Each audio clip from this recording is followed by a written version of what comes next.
Today I want to cover an alien encounter that happened to an astronaut in space, or what he believed to be an alien at the time. In 2018, UFO Sightings Daily asked Leland Melvin, an astronaut, on Twitter if he believes in aliens and if he had ever seen a UFO.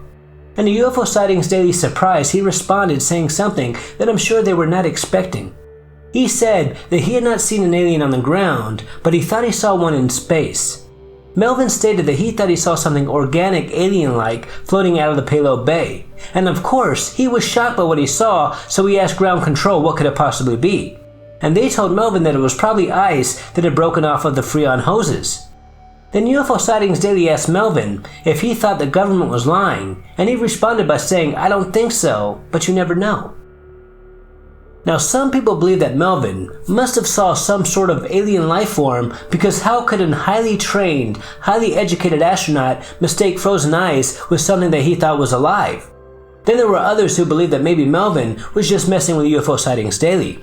I personally think that Melvin did see something that he couldn't identify. As to what it really was, I can't say, but this story really stood out to me because he said that he saw this organic life form floating out of the payload bay.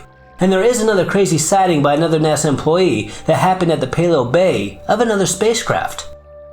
A couple of years ago, a man who claims he was a NASA aerospace engineer told the world that while he was watching a live mission in 1991 from the Kennedy Space Center in Florida, he saw an alien standing upright on two legs in the Space Shuttle payload bay. And this alien was talking with two tethered United States astronauts. He also stated that this alien was about 9 feet tall, and he watched in complete shock as the astronauts communicated with this alien for about a minute.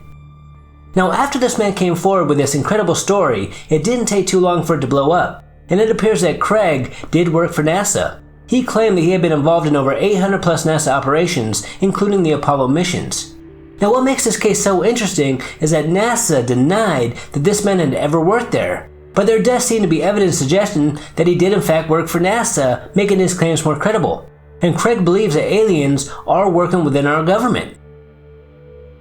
Another astronaut, Edgar Mitchell, the sixth man to walk on the moon, said in 2015, just a couple of years before he died, that he believes that aliens came to Earth to prevent a nuclear war between the United States and Russia. Then we have a former Pentagon official that told CNN in 2017 that there is very compelling evidence that we may not be alone. And this guy worked for the Pentagon Advanced Aviation Threat Identification Program. And there are a lot more astronauts and people that work for the governments of the world that have said similar things, making me wonder how many more whistleblowers are out there just waiting to come forward. Until next time, this is Paranormal Junkie. Make sure to hit that subscribe button and stay tuned.